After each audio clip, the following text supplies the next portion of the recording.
Tri-City Sports Now, Marky Billson, going to talk to Paul Domowitch in just a few minutes. He's at the Super Bowl, writes for the Philly Daily News, votes on the Hall of Fame. We got the best guests coming on here on Tri-City Sports Now.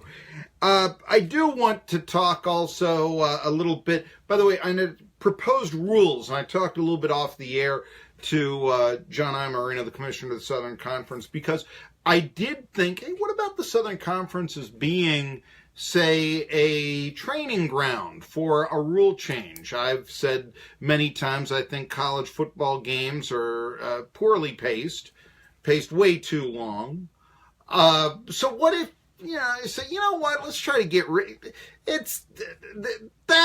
stop the clock to move the chains after every first down. That's killing us here in terms of pace of play. Let's move, But he said in order to do that as a conference, they would have to lobby the NCAA for something experimental.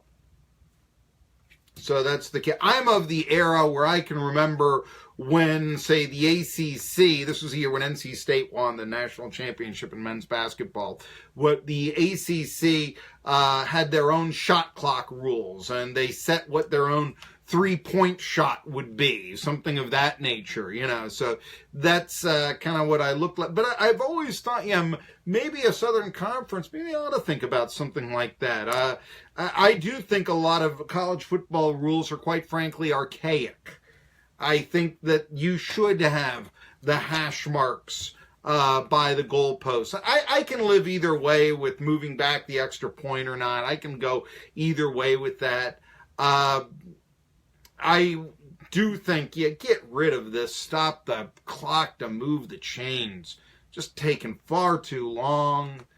I guess college football, we have to have the marching band on the field. So, the extended halftime that the NFL does not have. The NFL is 12 minutes.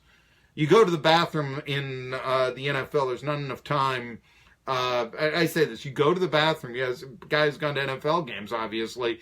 You go from your seat, you go to the bathroom. There's not enough time at halftime then to get a hot dog or whatever concession you want and get back in your seat by kickoff. It just doesn't take long enough. But then again, that keeps the games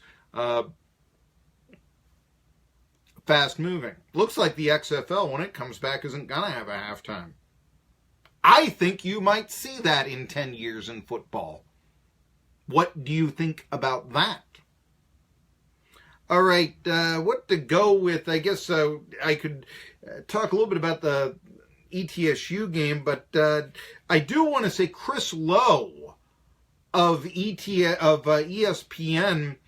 was at the ETSU game and was in the locker room. He's very impressed with Steve Forbes. Steve Forbes, of course, last year got some attention from SI. He'll be a hot coaching commodity, interviewed at New Mexico over the offseason. I don't think it's definite that if ETSU makes the NCAA tournament that he is gone from here, because he's 50-something, which is a little long in the tooth for a lot of programs. And also, as a former Bruce Pearl assistant, he had his own show cause penalty, and there are going to be a lot of schools that say, no, an apple doesn't fall far from the tree, even if that's not a legitimate criticism. It wasn't Bruce Pearl, it wasn't the Steve Forbes that lied to the NCAA after all. But nevertheless, there are a couple of strikes, and he's paid well by mid-major standards. I do think that he has a chance to be the coach here for a while.